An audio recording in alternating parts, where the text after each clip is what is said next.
Okay जी, good afternoon. Technical problem बड़ी मुश्किल से हमारी दूर हुई है। अब आगे आ जाओ आप पॉइंट नंबर 5 पे। कल हमने पॉइंट नंबर 4 लिखा था लास्ट में एग्जाम्पल से पहले क्रक्स। ठीक है, एक बार जल्दी से रिवीजन करते हैं एबनॉर्मल इफेक्ट्स की। बिजनेस में जो गुडविल है वो नॉर्मल प्रॉफिट्स के हिसाब से निकालनी होती है या ऑल प्रॉफिट के हिसाब से? एक होता है नॉर्मल, एक होता है ऑल। ऑल मतलब नॉर्मल और एबनॉर्मल दोनों जुड़े हुए हैं। बिजनेस में गुडविल हमेशा नॉर्मल कंडीशन पे जुड़ती है कि अगर हम बिजनेस में कोई भी एबनॉर्मल लॉस या एबनॉर्मल इनकम नहीं होती तो उस कंडीशन से आपको बताना होता है कि बिजनेस कितने प्रॉफिट कमाता है। अगर एबनॉर्मल लॉस उसमें से ऑलरेडी माइनस है तो हम क्या कर देंगे? प्लस कर देंगे। और अगर एबनॉर्मल इनकम पहले जुड़ी हुई है, एबनॉर्मल इनकम पहले जुड़ी हुई है तो उसको माइनस कर देंगे। सर एबनॉर्मल इनकम्स की कोई एग्जांपल बताना। कल मैंने एक आपको अपनी बताई थी, इंटरेस्ट रिसीव फ्रॉम बैंक। ठीक है, इंटरेस्ट फ्रॉम बैंक। दूसरा होता है डिविडेंड फ्रॉम कंपनी। डिविडेंड का मतलब होता है किसी कंपनी से प्रॉफिट मिला। जब हम किसी कंपनी में शेयर्स खरीदते हैं ना, इस बार आपको शेयर्स वाला चैप्टर आएगा बड़ा इंटरेस्टिंग, तो आपकी बहुत नॉलेज बढ़ने वाली है। जब शेयर से हमें प्रॉफिट मिलता है उसको बोलते हैं डिविडेंड। तो डिविडेंड भी मिल रहा है वो मेरी कंपनी, मेरे दुकान के लिए थोड़ी मिल रहा है। ठीक है, तो ऐसी कोई भी इनकम टैक्स ने आपको रिफंड दिया, इनकम टैक्स ने या गवर्नमेंट ने आपको ग्रांट दी, तो क्या ये आपकी बिजनेस की सेल परचेज है? जी नहीं। कोई ऐसी आइटम जो जुड़ी हुई है जो बिजनेस से रिलेटेड नहीं है, अगर वो लॉस है तो उसको ऐड कर देना, अगर वो इनकम है तो उसको माइनस कर देना। पॉइंट नंबर 5 लिखो।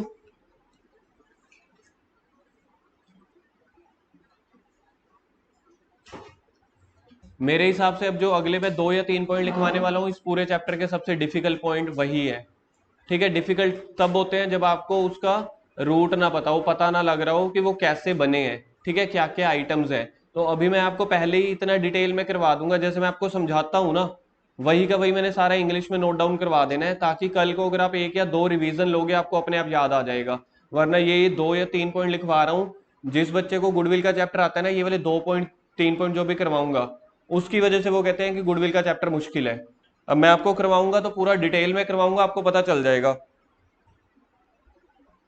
कल मैंने या परसों पिछली एक क्लास में एक डिस्कस किया था, रेवेन्यू नेचर के खर्चे आते हैं यहाँ पे प्रॉफिट एंड लॉस अकाउंट में या कैपिटल नेचर के? सर होता क्या है रेवेन्यू? किसी को याद ही नहीं है। रेवेन्यू नेचर मतलब रेगुलर नेचर के खर्चे, जो हर दिन भी हो सकते हैं, हर महीने भी, हर साल भी। तू अपना फोन रख दे यार गुरकिरत। जब तक तो ट्यूशन नहीं आए से तेन पता, मैं एक बार भी किसी तो भी पूछ लिया रिकॉर्डिंग कदे मैनू डिस्टर्बेंस नहीं होंदी सी कि ये ना करो वो ना करो। ठीक है, तो थोड़ा ਜਿਹਾ ਆਪਣੇ ਹਿਸਾਬ ਨਾਲ ਦੇਖ ਕੇ ਚੱਲ। ਮੈਨੂੰ ਰਿਕਾਰਡਿੰਗ ਦੇ ਵਿੱਚ ਬੋਲਣਾ ਪੈਂਦਾ ਹੈ। ਲਵੂ ਦੇ ਤੇਰੇ ਤੋਂ ਪਹਿਲੇ ਆਇਆ ਹੈ। ਠੀਕ ਹੈ, ਤੂੰ ਇੰਦਰਜੀਤ ਤੋਂ ਪੁੱਛ ਲੈ, ਲਵੂ ਦੇ ਤੋਂ, ਕਿਸੇ ਤੋਂ ਵੀ। ਰਿਕਾਰਡਿੰਗ ਵਿੱਚ ਮੈਂ ਕਦੇ ਪਿਛਲੇ 1 ਮਹੀਨੇ 'ਚ ਕਦੇ ਬੋਲਿਆ ਨਹੀਂ ਸੀ ਕਿ ਇਹ ਨਾ ਕਰੋ ਉਹ ਨਾ ਕਰੋ। बस तू थोड़ा ਜਿਹਾ देख लिया कर यार, थोड़ा ਜਿਹਾ कोऑपरेट कर लिया कर, होर कुछ नहीं। सारा लिंक टूट जाता है टॉपिक का। रेवेन्यू नेचर के खर्चे क्या होते हैं? वो खर्चे जो डेली बेसिस पे भी हो सकते हैं, मंथली बेसिस पे भी, या ईयरली बेसिस पे भी। जैसे डेली बेसिस पे क्या खर्चे होते हैं? गुड्स परचेज करना, वो तो जैसे माल खत्म हो गया तो हम डेली बेसिस पे खरीदते हैं ना। मंथली बेसिस पे क्या खर्चे होते हैं? एम्प्लॉय को सैलरी देना, ठीक है, रेंट पे करना, ये सब चीजें। एनुअल बेसिस पे कौन से खर्चे होते हैं? इंश्योरेंस करवा लेना। तो ये सारे खर्चे रेवेन्यू नेचर के हैं, वो वाले आने चाहिए। अगर कैपिटल नेचर के खर्चे कौन से होते हैं? जो कभी कभार होते हैं, जो हर महीने, हर दिन, हर साल नहीं होते, साल के बाद होते हैं। जैसे कि बिल्डिंग खरीद ली, एसी खरीद लिया। मेरे को बताओ, अगर मैंने एक एसी खरीदा तो क्या वो एसी अगले साल खराब हो जाएगा कि चलेगा अभी 5-6 साल? चलता है, नॉर्मल सी बात है। अगर बाइक ले ली, 5-10 साल आराम से निकाल लेती है। गाड़ी अगर आप ले लो, गाड़ी 8-10 साल अपने हिसाब से निकाल लेती है। फर्नीचर लिया मैंने, टेबल, टेबल तो 10-10, 15-15, 20-20 साल कहीं नहीं जाता। तो इसको बोलते हैं जो कभी कभार होने वाले खर्चे हैं, कैपिटल नेचर के खर्चे। और कैपिटल नेचर के खर्चों के लिए +1 की अकाउंट्स ने बताए थे रूल्स। कहते कैपिटल नेचर का जो अपना घर है वो होता है बैलेंस शीट, उसको बैलेंस शीट में रिकॉर्ड करना है, प्रॉफिट एंड लॉस अकाउंट में नहीं। लेकिन अकाउंटेंट अगर थोड़ा सा कम इंटेलिजेंट है, उसको टेक्निकल नॉलेज नहीं है, ठीक है, जैसे उसने देखा कि प्लांट परचेज, प्लांट मतलब फर्नीचर मतलब मशीन, मशीन परचेज, वो कह रहे हैं तो परचेज हुआ है ना, परचेज वाला खर्चा है तो P&L के डेबिट में डाल दो। क्या प्लांट या मशीनरी P&L के डेबिट में आनी चाहिए या बैलेंस शीट में? बैलेंस शीट की आइटम है। तो जिसको नॉलेज नहीं होती तो कई तरह के वो क्या करते हैं कि परचेज सोच के ना, घर विदर, वो परचेज सोच के P&L अकाउंट में डाल देते हैं। हमें देखना पड़ेगा कौन सा रेवेन्यू नेचर का खर्चा है, कौन सा कैपिटल नेचर का। ये +1 का फाइनेंशियल स्टेटमेंट चैप्टर आपको बताता था। तो गलती क्या हो सकती है? गलती ये हो सकती है कि आप रेवेन्यू नेचर को कैपिटल मान गए या फिर कैपिटल को रेवेन्यू मान गए, तो मतलब आपका उस साल का प्रॉफिट गलत होगा। अगर प्रॉफिट गलत है तो एवरेज प्रॉफिट गलत आएगा, एवरेज प्रॉफिट गलत है तो गुडविल गलत आएगी, मतलब पूरा का पूरा क्वेश्चन गलत होने के चांसेस है। इसलिए सबसे पहले आपको उस प्रॉफिट में से एबनॉर्मल आइटम्स का इफेक्ट हटाना है, जो हमने कल सीख लिया था, प्लस कुछ गलतियों का। गलती कौन सी? अगर उसमें कैपिटल नेचर की आइटम्स जुड़ी हुई हैं तो उसके इफेक्ट को भी हटा देने। तो पॉइंट नंबर हमारे 4 हो गए थे, पॉइंट नंबर 5 लिखो। ओनली, कल स्पेस छुड़वाई थी ना तो आधा पेज बच गया होगा आपके पास। कल आप लोगों ने 4 पॉइंट्स लिखे थे, आधा पेज बच गया होगा, वहां पे लिखना है ओनली। हाँ जी, 3 पॉइंट आने वाले हैं, 7 या 8 लाइनें भर जाएंगी, मतलब तीनों पॉइंट्स 2-2 3-3 लाइनों के हैं। Only revenue nature expenses, only revenue nature expenses, that is revenue nature खर्चे कौन से होते हैं? चाहे वो डेली वाले हो सकते हैं, वो मंथली वाले हो सकते हैं, या एनुअली बेस्ड भी हो सकते हैं।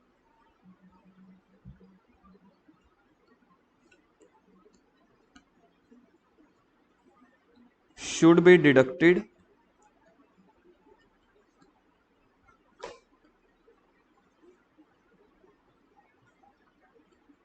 should be deducted from profits. Only revenue nature expenses, that is daily, monthly, annually expenses, should be deducted from profits, that is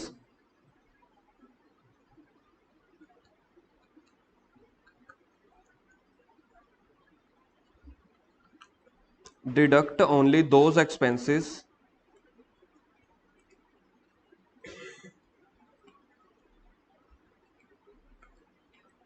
which have been deduct only those expenses which we record in P&L account. कह रहे हैं profit में से सिर्फ वही खर्चे minus करना जो रेवेन्यू नेचर के होंगे। ठीक है, रेवेन्यू नेचर के खर्चे salary, wages, rent paid, goods purchase, मतलब जो नॉर्मल रिपेयर के खर्चे हो गए। Point number 6, capital nature expenses, capital nature expenses like assets,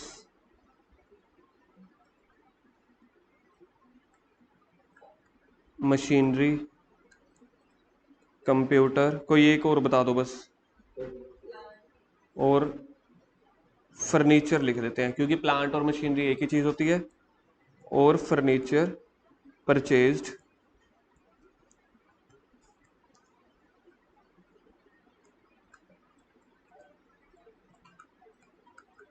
should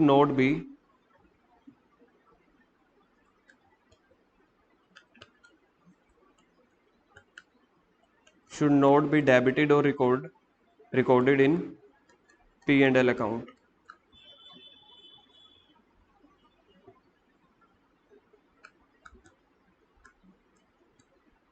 because reason क्या है, वो P&L अकाउंट में क्यों नहीं दिखाने? बिकॉज, कोई रीजन बताइए? Because these will be recorded in balance sheet.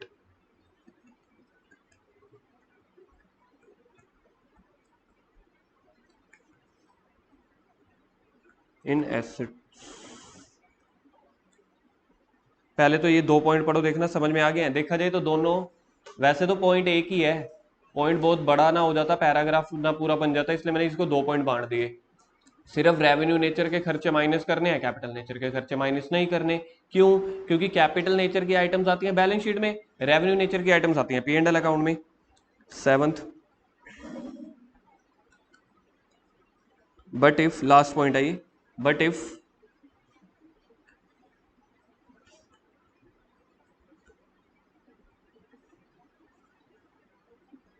Capital nature expenses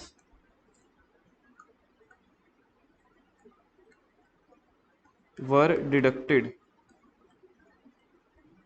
from P&L account, that is shown in debit side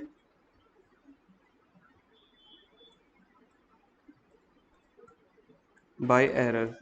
समझ रहे हो, अगर हमने कोई खर्चे कैपिटल नेचर के खर्चे अगर हमने डिडक्ट कर दिए from P and L account, P and L account में मतलब कि प्रॉफिट में से अगर आपने माइनस कर दिया है तो मैंने लिख दिया दैट इज, अगर प्रॉफिट में से माइनस किए होंगे इसका मतलब है आपने पी एंड एल अकाउंट में उसको गलती से डेबिट साइड पे दिखा दिया होगा।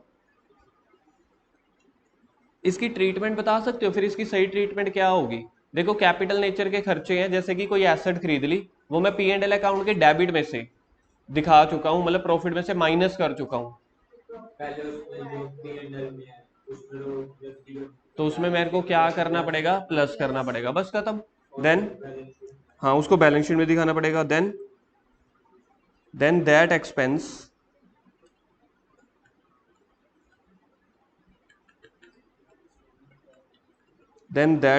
will be added in profit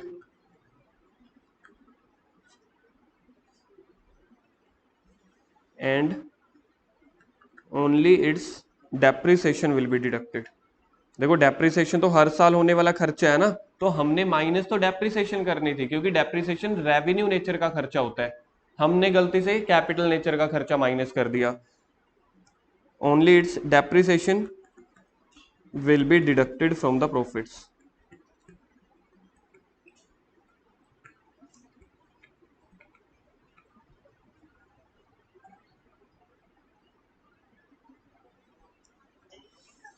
ठीक है, अब अगर तो आपके पास उसके नीचे स्पेस है पड़ी तो ठीक है। अब मेरे को एक छोटा सा पी एंड एल अकाउंट बनवाना है, एक छोटी सी बैलेंस शीट, तो अगर आपके पास वहीं पे जगह है तो ठीक है, अदरवाइज क्वेश्चंस के बाद कर लेना, क्योंकि इसके बाद आप लोगों ने शायद क्वेश्चंस किए थे। 3 पेजेस छोड़े हुए हैं ना जो, ये उसी में ही कर रहे हैं। मतलब अगर देखो अभी जो आधा पेज आपका बचा हुआ था, अगर वहां पे स्पेस है तो ठीक है, अदरवाइज जो 3 पेजेस छुड़वाए हुए थे ना एग्जाम्पल के बाद, तो वो नोट्स के लिए पेजेस ही छुड़वाए हुए हैं, तो आप चाहे वहां पे कर लेना। अब मैं क्यों करवा रहा हूं ये, ताकि हमें पता चल सके पी एंड एल अकाउंट में क्या आता है जी। P and L account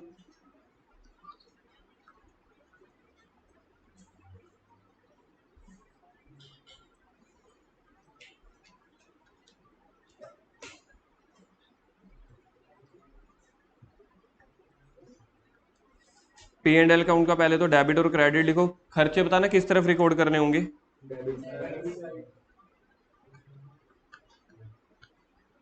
expenses, incomes. याद रखना इस चैप्टर में नोट्स के ऊपर ही ज्यादा टाइम लगता है। जब क्वेश्चन शुरू करेंगे ना, 3 दिन के अंदर मैक्सिमम सारा का सारा चैप्टर खत्म हो जाएगा, किसी भी बुक का कोई भी क्वेश्चन हो जाएगा। फिर इस वाले चैप्टर में नोट्स के ऊपर ज्यादा काम है, बाकी जो अगले क्वेश्चंस, पिछला चैप्टर अगर आपने देखा था या अगला चैप्टर जो हम देखेंगे, वहां पे सभी पे क्वेश्चंस के ऊपर ज्यादा काम है, वहां पे इतना कॉन्सेप्ट ओरिएंटेड नहीं है। ये चैप्टर सिर्फ कॉन्सेप्ट ओरिएंटेड है, क्वेश्चंस बहुत जल्दी हो जाएंगे।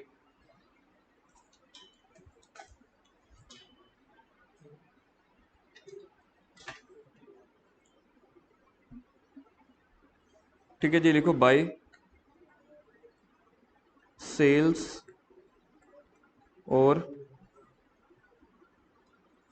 चलो बाय सेल्स लिख लेते हैं हम। For example 30,000,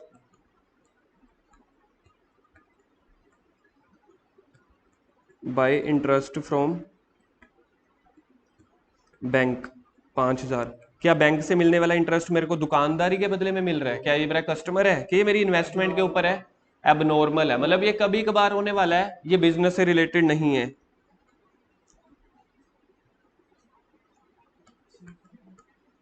bye income tax refund, क्या इनकम टैक्स रिफंड मेरी दुकान का कोई प्रोडक्ट है?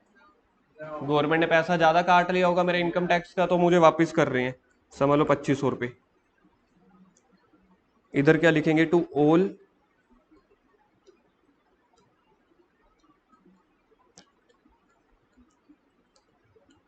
Revenue nature expenses only. Revenue nature expenses, कोई बताना रेवेन्यू नेचर एक्सपेंसेस, जैसे कि परचेजेस, 15,000, रेंट 3,000, सैलरी या वेजेस 2,000। ठीक है, अब ध्यान से देखना डेप्रिसिएशन, क्योंकि डेप्रिसिएशन हर साल होने वाला खर्चा है, इसलिए वो भी रेवेन्यू नेचर का खर्चा है। डेप्रिसिएशन 2500। इंश्योरेंस, सर इंश्योरेंस भी रेवेन्यू नेचर का है, आप खुद सोचो यार।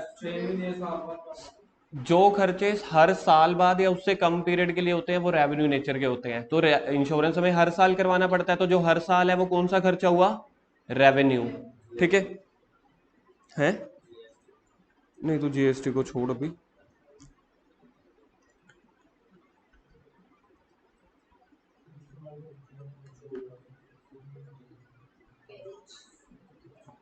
कैरिज हो गया, रिपेयर हो गया, ये सारे खर्चे हैं। ठीक है, और लिखो टू फर्नीचर।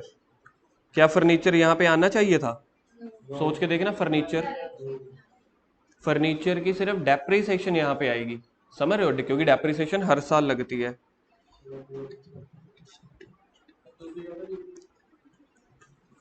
क्योंकि इसको ठीक करवाऊंगा ना, P and L account.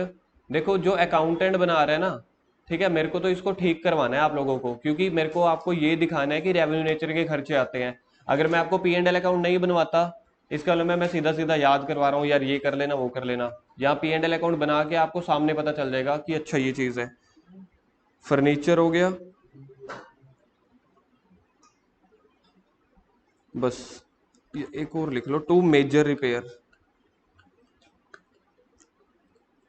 Major repair of building, तो जब भी मेजर रिपेयर होगा, मेजर रिपेयर ऑफ बिल्डिंग मतलब कभी कभार होगी या हर बार हो रही है? मेजर रिपेयर है तो ये एसेट्स में जाना चाहिए था, बिल्डिंग में। तो इसको भी मैंने मान लिया जी, समझ लो 2500 रुपये। अब क्वेश्चन में निकालो जी नेट प्रॉफिट। 37,500 आ गया टोटल।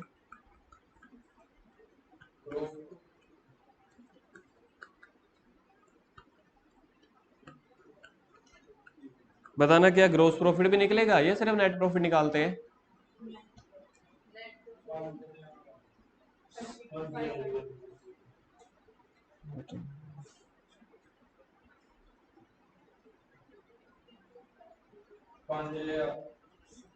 पांच हजार 32,500 आ रहा था प्रॉफिट, तो 5,000 मेरे पास, 32,500 टोटल खर्चे आ रहे थे, 5,000 का आ गया प्रॉफिट। ठीक है, अब क्वेश्चन में आपको ये वाला 5,000 का प्रॉफिट गिवन होगा कि पिछले साल का प्रॉफिट इतना है या उससे पिछले साल का इतना है। क्वेश्चन में कभी पी एंड एल अकाउंट नहीं बनाना पड़ेगा, ना ही कभी क्वेश्चन में पी एंड एल अकाउंट बना के दिया होगा। सर फिर आपने क्यों बनाया है? आपको कॉन्सेप्ट समझाने के लिए। ठीक है, क्वेश्चन में 5,000 दिया होगा, अब आपको करना क्या है, इस 5,000 को अब आपने ठीक करना है। ठीक है,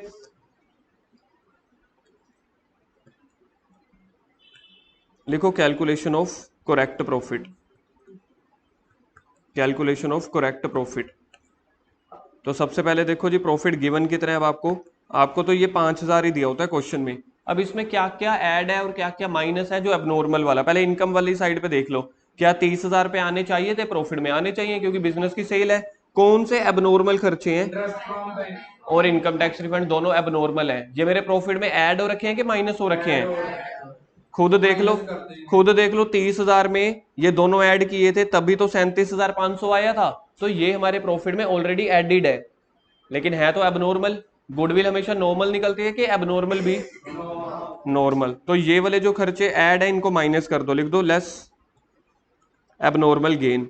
कल मैंने आपको लिखवाया था एबनॉर्मल गेन, आज मैंने आपको एबनॉर्मल गेन की 2 आइटम्स लिखवा दी हैं। तो लेस कर दो एबनॉर्मल गेन, दोनों को ऐड करके माइनस कर दो। देखना क्या क्या है। पहला था इंटरेस्ट, इंटरेस्ट है 5,000, और क्या था? इनकम टैक्स, तो ये भी माइनस कर दो 2,500। ठीक है जी।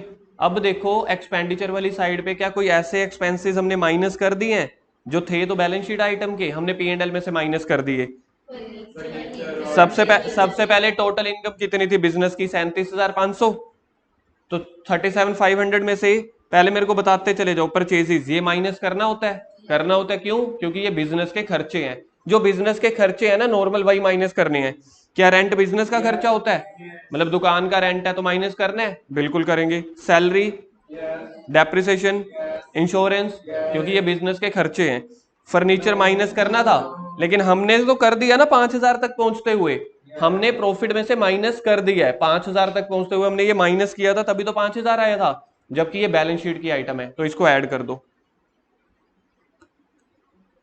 ऐड क्या करेंगे? एबनॉर्मल लॉसेस, या एबनॉर्मल लॉसेस या कैपिटल नेचर के लॉसेस। फर्नीचर, फर्नीचर को कर दो ऐड, कितने? 3,500। और दूसरा क्या था आइटम? मेजर रिपेयर भी आपकी बिल्डिंग होती है, तो ये भी आपको, हाँ जी, हाँ जी,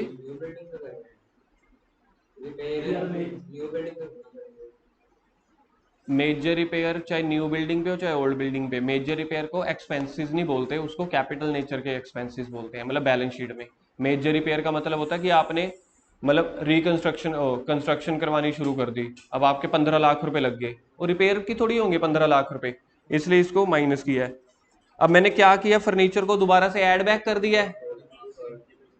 फर्नीचर को मैंने ऐड बैक क्यों किया था? क्योंकि कैपिटल नेचर का खर्चा था, गलती से हमने ऊपर माइनस कर दिया था, लेकिन फर्नीचर की सिर्फ और सिर्फ डेप्रीसिएशन माइनस होनी थी। सोच के देखो, अगर फर्नीचर की डेप्रीसिएशन होती, सुन लो ये पॉइंट बड़े सारे क्वेश्चंस में आएगा, फर्नीचर की डेप्रीसिएशन थी 10%, तो हमने 10% यहाँ पे माइनस की है? नहीं सर, हमने 10% ही माइनस किया, हमने तो पूरा का पूरा फर्नीचर ही माइनस कर दिया। हमने तो पूरा का पूरा फर्नीचर ही माइनस कर दिया। होनी क्या चाहिए थी? उसकी डेप्रिसिएशन। तो जो फर्नीचर के पैसे हैं उसको ऐड कर दो,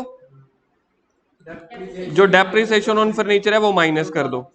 10% मनन ने बताया था कितना, तो डेप्रिसिएशन ऑन फर्नीचर 350 माइनस कर दो। अब आ जाएगा आपके पास एक्चुअल प्रॉफिट, ये आ जाएगा करेक्ट प्रॉफिट 31। हमने कितना सोच लिया था? 5,000। ये जान के सेलर ने चालाकी बनाई होगी। सेलर कह रहा है जितना ज्यादा होएगा, गुडविल की वैल्यू भी तो उतनी ज्यादा मिलेगी, मुझे उतने ज्यादा पैसे मिलेंगे।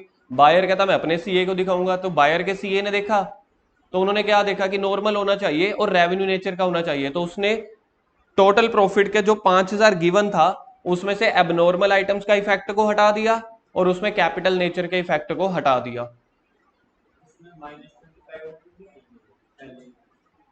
कौन से? ये किया तो है, ये वाले दोनों को मैंने माइनस कर दिया है प्रॉफिट्स को, 5,000 और 2,500, ये देखो 5,000 और 2,500। आप ये कह रहे हो कि कैलकुलेशन गलत है? देखना जी, कैलकुलेशन गलत के मेरे पास संदेह आ रहे हैं। मनन सही होगी यार।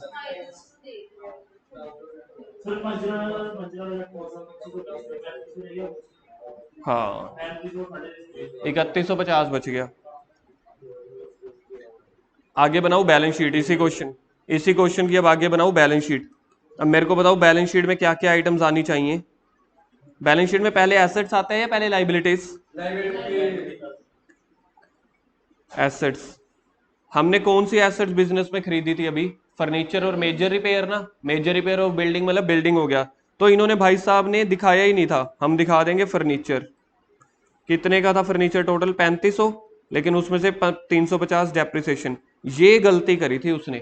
तो बायर जो आया था ना, बायर कहता ये होगा भाई, कहता जो आपने फर्नीचर P&L में दिखाया हुआ है, प्रॉफिट में से माइनस कर दिया है, उसको एसेट साइड दिखाओ। क्यों? क्योंकि एसेट्स का अपना घर बैलेंस शीट में होता है।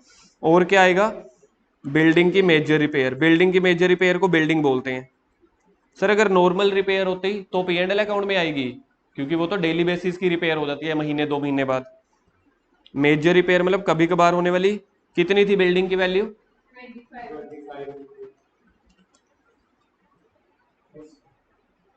समझाने वाले सारे कॉन्सेप्ट खत्म हो चुके हैं ऑलमोस्ट। ठीक है,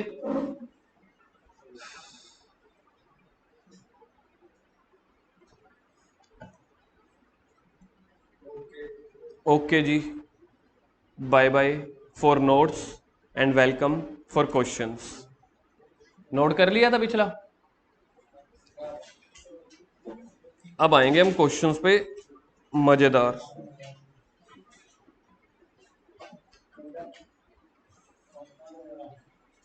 कल दा नहीं पिया हुआ, हुणे रखिया सीगा थोड़ी देर पहले।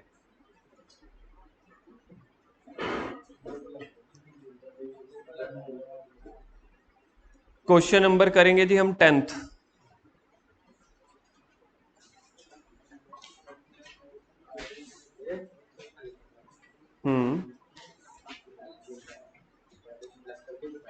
नहीं की थी अपन ने, पूरा का पूरा फर्नीचर माइनस किया था। क्वेश्चन में देख कहीं पे डेप्रिसिएशन ऑन फर्नीचर लिखवाया था मैंने, डेप्रिसिएशन ऑन फर्नीचर थोड़ी लिखवाया था। ऊपर पी एंड एल अकाउंट में देखना, हाँ 3500 माइनस 350। थोड़ा स्पीड बढ़ा, सब का हो जाता, तेरा ही नहीं हो पाता। चलो जी आ जाओ क्वेश्चन नंबर 10 पे। ए एंड बी आर मिल गया।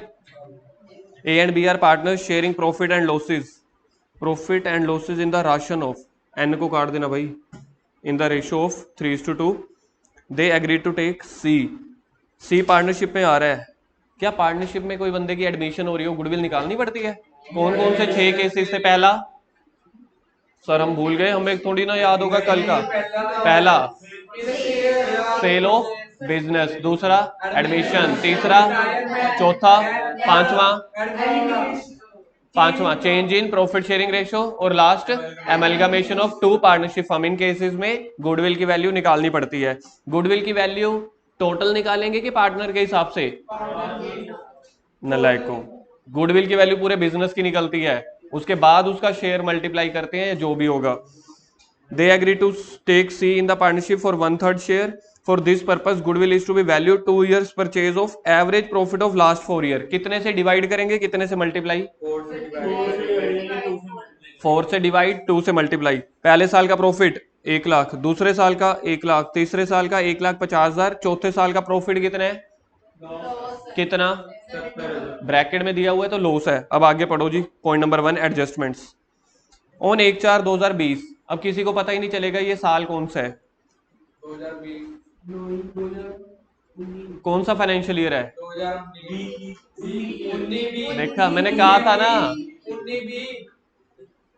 मैंने कहा था आप लोगों को ये भी नहीं पता अभी तक। 1/4/20, 19/20 होता है ना, वो 31 मार्च को खत्म हो चुका होता है। लबू दे कल से सीट चेंज तेरी यार।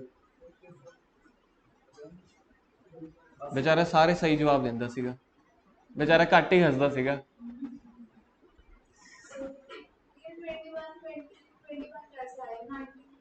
1920 बताओ मेरे को। चलो अभी पूछ लेते हैं। 1920 की अगर मेरे को डेट्स बतानी हो, कब से शुरू होता है? 1/4/19 से 31/3/20 तक, 20 पर खत्म होता है, इसको बोलते हैं 19/20। और यहाँ पे क्या डेट है? 1/4/20, तो 1/4/20 तो 1/4 से शुरू हो रहा है ना, 20-21। नहीं आया समझ? अब मैं कहूंगा कि हम 20-21 वाले साल में हैं, तो 20-21 वाला साल कब से शुरू होता है? 1/4/20 से। ये तो फाइनेंशियल ईयर्स है।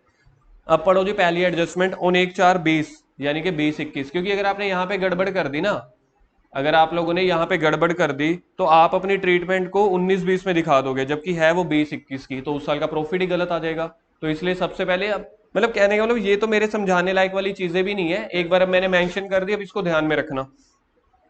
एक मशीनरी जिसकी कॉस्टिंग थी 50,000, क्या मशीनरी कैपिटल नेचर की होती है कि रेवेन्यू नेचर की? आप लोगों के लिए मैंने लिखा हुआ है, पेपर में नहीं लिख के आएगा, ना ही बुक के किसी क्वेश्चन में लिखा होगा कि रेवेन्यू नेचर है। बुक वाले या पेपर वाले अज्यूम करके चलते हैं, इतना आपको पता होगा। क्यों? क्योंकि +1 की आइटम्स है। यहाँ पे मैंने इसलिए लिखा हुआ है कि बार बार पढ़ेंगे, जितनी बार पढ़ेंगे उतनी जल्दी जल्दी याद होगा। तो कैपिटल नेचर की आइटम्स कहाँ पे आती हैं? कहते हैं was purchased and debited to repair expenses account.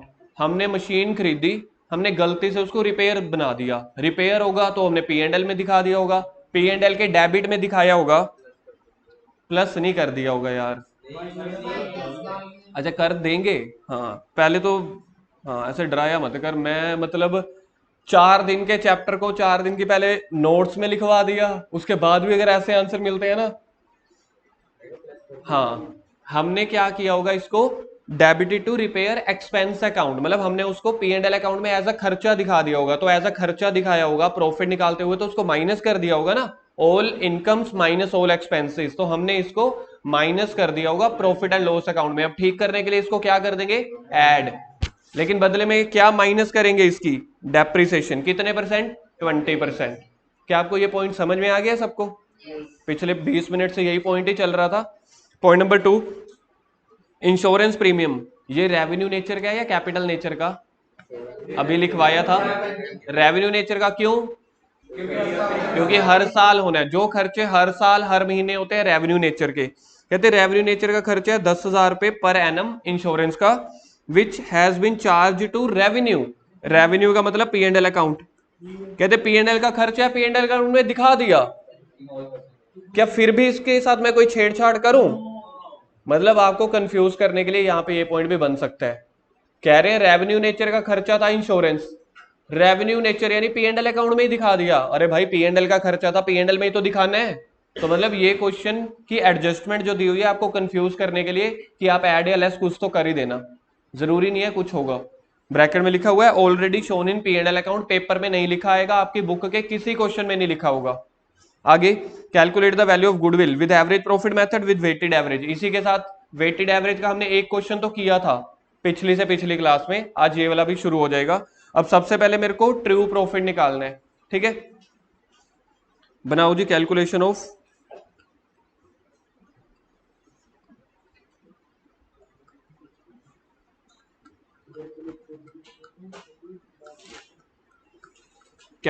Of correct profit.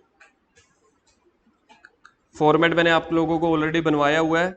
सबसे पहले आ जाएगा ईयर, फिर आ जाएंगे प्रॉफिट्स। ईयर मेरे को बताना कौन कौन से गिवन है। पहला हो गया 17-18, प्रॉफिट बताओ 17-18 का, 18-19 का, 19-20, 1,50,000, 20-21 -70,000 यानी कि ब्रैकेट में।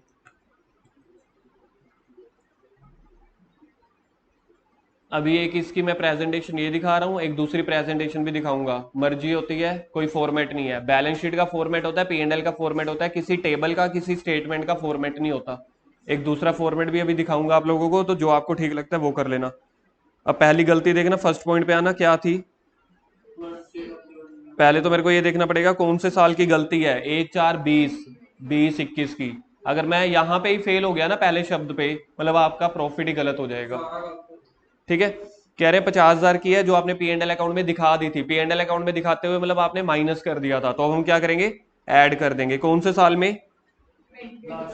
तो इसमें ऐड कर दो 50,000, जबकि बदले में माइनस क्या करनी थी, उसकी डेप्रिसिएशन।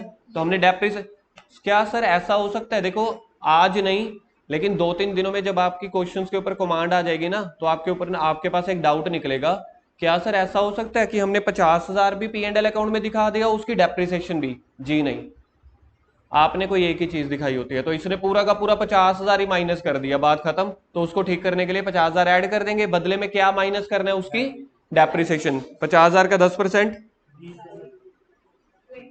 20% है, कितना आएगा? 10,000। नहीं, अच्छा 30,000 माइनस का, ये माइनस का है, ये माइनस का है, तो टोटल 80,000 हो गया माइनस का। 50,000 प्लस कर दो तो बाकी बच गया 30,000 माइनस का, ब्रैकेट में ही आ जाएगा, बाकी सारे तो वही के वही हैं, ठीक है। अब निकालते हैं एवरेज प्रॉफिट।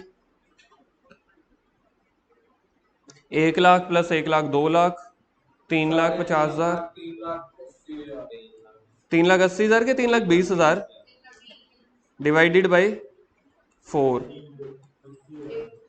देखना आ रहा है 80,000 एवरेज प्रॉफिट, यही है ना। उसके बाद गुडविल, गुडविल का formula average profit multiply by number of years purchased. Number of years कितने हैं, तो वैल्यू ऑफ गुडविल क्या आ गई? कोई डाउट है तो पूछ लो, अगर अदरवाइज टिक करो, अगले क्वेश्चन पे मूव। अच्छा वेटेड एवरेज से भी करना है, ये एवरेज प्रॉफिट से हो गया ना। पॉइंट नंबर 2, पहले गुडविल का फॉर्मूला लिख लेते हैं। गुडविल वाले फॉर्मूले में यहाँ पे एवरेज की जगह लिखेंगे weighted average profit multiply by number of years.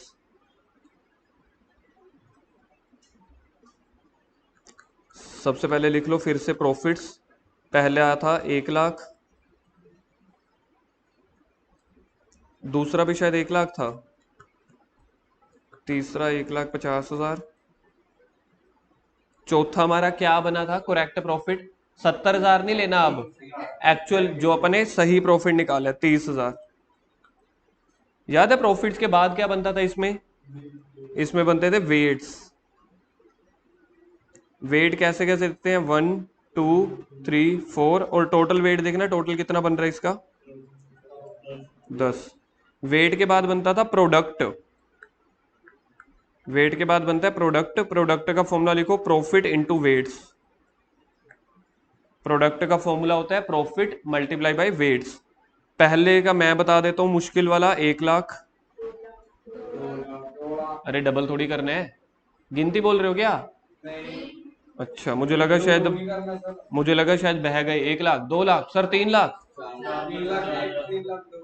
अब आगे 4 लाख, अगला 1,20,000 माइनस का, तो इन सब का टोटल देखो क्या बनता है।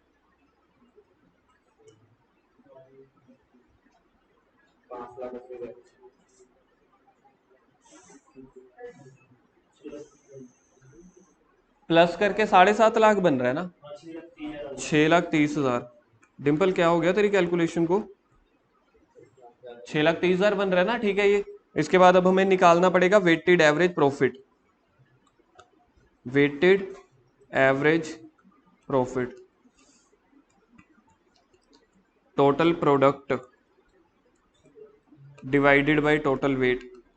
ये फॉर्मूला मेरे को कॉपीज में दिखना चाहिए जो मैं लिख रहा हूं। ये एग्जाम का फेयर नोट्स का पार्ट है, कहीं आप सीधा ही लिख दो 6,30,000 divide by 10, total product divided by total wait.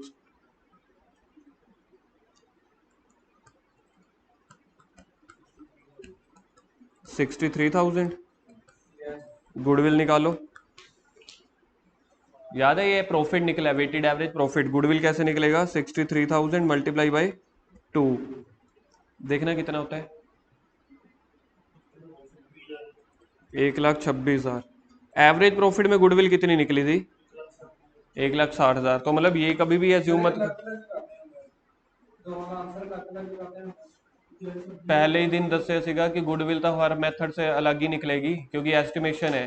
कोई बंदा कह रहा है एवरेज प्रॉफिट के हिसाब से निकाल लो, जो ज्यादा से आना होता है वो है एवरेज प्रॉफिट से नहीं निकालेंगे। एवरेज प्रॉफिट सच में ट्रू पोजीशन नहीं बताता, वेटेड एवरेज निकालो।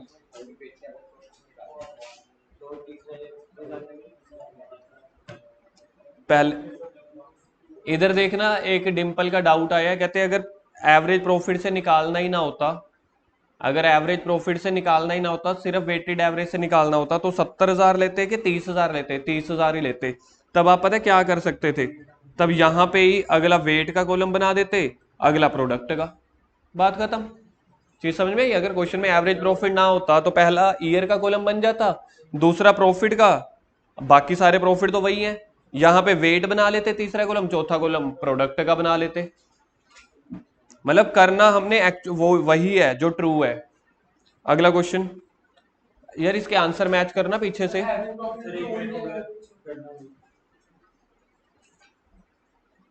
पहले पीछे आंसर चेक करो, दोनों ठीक आ रहे हैं? 1,80 और 1,26 ठीक है दोनों। मनर और डिंपल तुम स्पीड बनाओ, तुम्हारा पेपर नहीं हो पाएगा सीबीएसई में, मैं पहले बोल रहा हूँ। सीबीएसई में याद रखना 4 घंटे का पेपर आता है, and you have to complete in 3 hours. बहुत लंबा पेपर आता है सीबीएसई में +2 में, पहले ही वॉर्न कर रहा हूँ।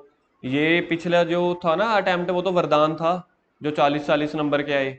आप लोगों को तो सीधा 80 नंबर का आने वाला है। पेपर लेंथी होता है, अभी से स्पीड की प्रैक्टिस करोगे तभी से 6-7-8 महीने के बाद प्रैक्टिस बनेगी। पेपर लेंथी आता है। अब इसकी एक प्रेजेंटेशन और देख लो जी, यहाँ पे एक प्रेजेंटेशन और देख लो। अभी मैंने कैसे बनाई थी? मैंने ईयर को यहाँ पे लिखा था, है ना? मैंने प्रॉफिट्स को ऐसे लिखा था। यहां पे देखो प्रॉफिट्स को किस तरीके से लिखा हुआ है, प्रॉफिट्स को ऊपर लिखा हुआ है, और आगे देखो क्या लिखा हुआ है, amount wrongly deducted from profit now add back. तो 50,000 को हमने भी अभी एड बैक किया था ना, और उसकी क्या माइनस की थी? तो ये देखो ये लिखा हुआ है लेस उसकी डेप्रिसिएशन। उसके बाद देखो क्या लिखा हुआ है, no treatment of insurance because already deducted. Correct profit क्या आ गया? 1 लाख, 1 लाख, 1,50,000, 30,000, बाकी आगे तो सेम वही है। मतलब देखा जाए तो मैंने ईयर्स वर्टिकल फॉर्म में लिखने की बजाय इस वाली प्रेजेंटेशन में हॉरिजॉन्टल फॉर्म में लिख दिए, अदरवाइज कोई टेक्निकल गलती नहीं है। आगे क्वेश्चन नंबर 11 पे।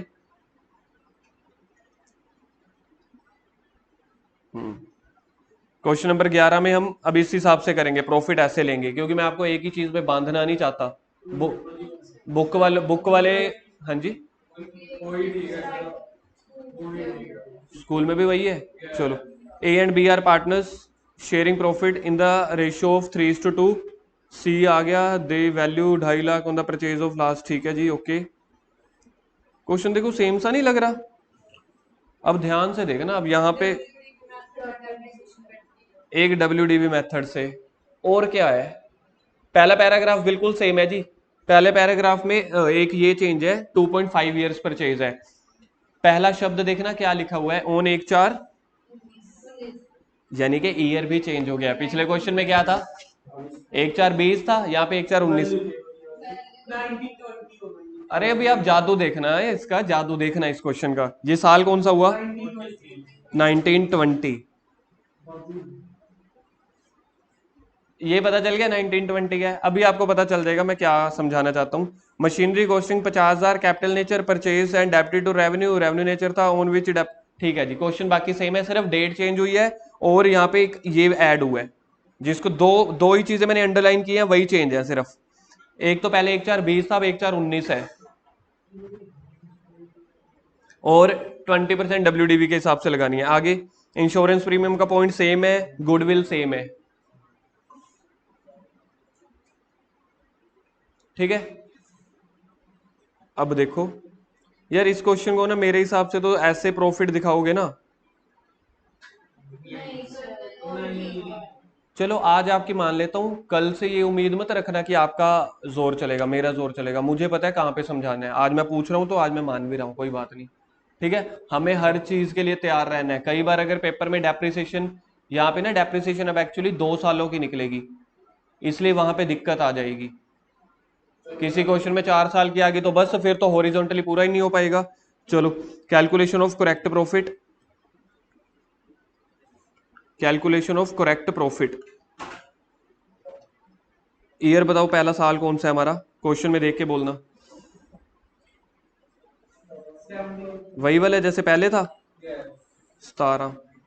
अच्छा जी, उसके बाद 18-19, 19-20, 20-21। पहले साल का प्रॉफिट था मेरे पास, ऊपर लिख दो प्रॉफिट्स। मनन और डिंपल स्पीड बढ़ाओ। प्रॉफिट्स पहला 1 लाख, 1 लाख। अब यहाँ पे चेंज हुआ है कुछ, तीसरे साल में है ना प्रॉफिट, पिछले क्वेश्चन में चौथे साल में था ये, -70,000, और चौथे साल का बताना। अब याद रखना, पॉइंट नंबर पढ़ो, कौन से पॉइंट में अब चेंज करना है। 1/4/19 है, 1/4/19 कौन सा फाइनेंशियल ईयर होता है, मतलब तीसरे वाला ना। अब इसमें क्या करेंगे हम, 50,000 को ऐड कर देंगे, क्यों, क्योंकि पहले माइनस कर दिया है, और उसकी डेप्रिसिएशन -10,000। 20% WDV है तो 50,000 का 20% 10,000 हो गया। अब सोच के देखो, जब मशीन होती है, क्या अगले साल मशीन खत्म होगी या अगले साल भी होगी? तो अगर अपन नॉर्मली देखते हैं, नॉर्मली मशीन एसेट साइड है, तो एक साल 20% माइनस हो गया तो अगले साल भी तो डेप्रिसिएशन लगेगी। मतलब जब तक मशीन चल रही है, चाहे 5 साल चले चाहे 50 साल, डेप्रिसिएशन तो हर साल लगती है। इस क्वेश्चन में यही फर्क था कि डेप्रिसिएशन तो हमने, देखो यहाँ पे तो डेप्रिसिएशन लगा दी, बाकी मशीन की वैल्यू क्या बच गई होगी, 40,000। बिल्कुल सही आंसर है। कैसे, 50,000 की मशीन थी, ये देख लो, 50,000 की मशीन थी, 10,000 डेप्रिसिएशन, बाकी कितना रह गया। क्या अगले साल, नॉर्मली सोचना, क्या अगले साल ये मशीन उड़ गई होगी, क्या खत्म होगी होगी, नहीं ना। अगले साल है तो अगले साल भी डेप्रिसिएशन लगेगी। कितने परसेंट, 20%। किस मेथड से, WDV का मतलब क्या होता है, 50,000 के ऊपर डेप्रिसिएशन लगेगी या 40,000 के ऊपर। WDV मतलब जो वैल्यू बच गई 40,000 के ऊपर, तो वो भी माइनस करो। 40,000 का 20% निकालो,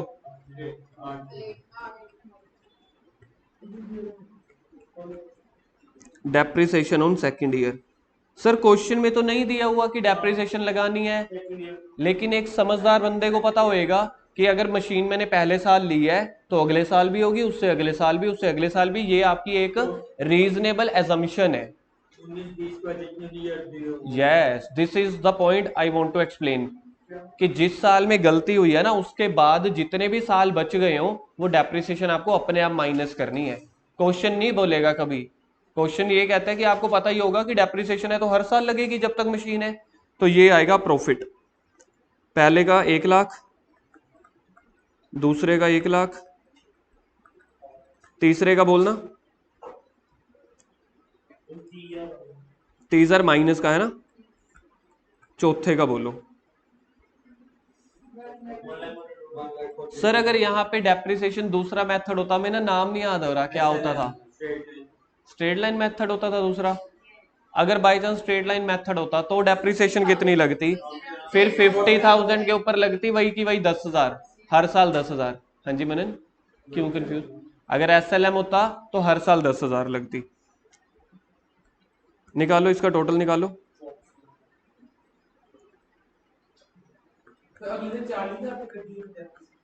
WDV में तो 40,000 के ऊपर लगी है, अगर SLM होता तो वही लगती 10,000। SLM मतलब हर साल स्ट्रेट 50,000 का 10%, 50,000 का 20%, कितना निकले 3,12,000।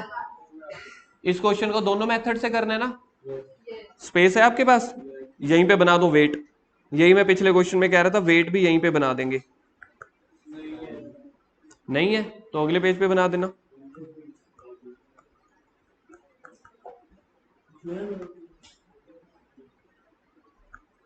वेट के बाद प्रोडक्ट भी बना देते हैं। मेरे को प्रोडक्ट बता दो क्या क्या आएंगे। पहले का 1,00,000, 2,00,000, 90,000, चौथे का 14, 14, 28, 56, टोटल प्रोडक्ट। कोई यहाँ पे गलती लग रही है? कहाँ पे? हाँ, क्योंकि एक ब्रैकेट 1,80,000 का गपला कर देता सर। 1,80 का कैसे? 90,000 माइनस होना था, वो नहीं किया, 90,000 को प्लस कर देते गलती से। करना टोटल क्या बन रहा है? 5, 3, 8, 778।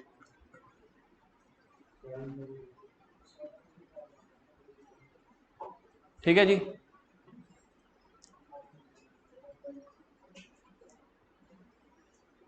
First case goodwill, first case में एवरेज प्रॉफिट से निकालनी थी। अब देखो मैं क्या कर रहा हूं, किसी को पता ही नहीं चलेगा।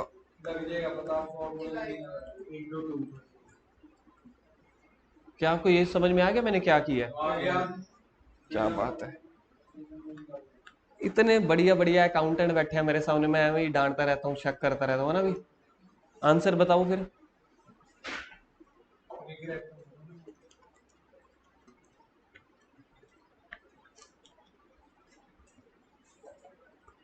एक 1,90,000 आ रहा है देखना। 1,95 आ रहा है। चलो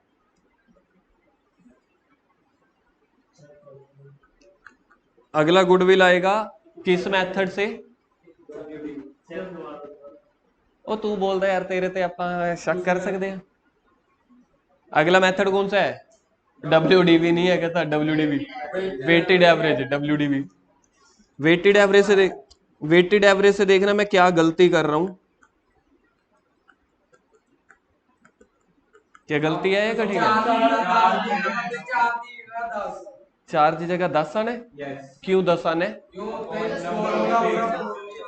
total product divided by total weight multiply 2.5 से। ठीक है, अभी भी गलत है? अब ठीक है ना? Total product divide by total wait.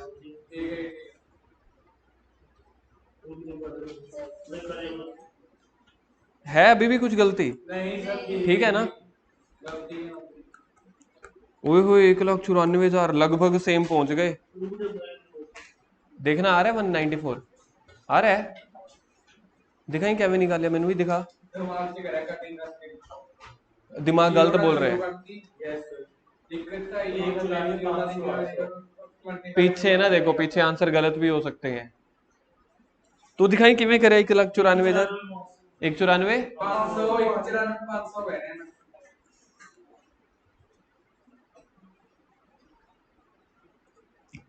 लगेगा, अभी टाइम लगेगा, एक क्वेश्चन और का। नहीं सर जाना है, काम में जाना है। क्लास शुरू भी तो 3:45 बजे होती है। पूरे दिन पर आ गए थे।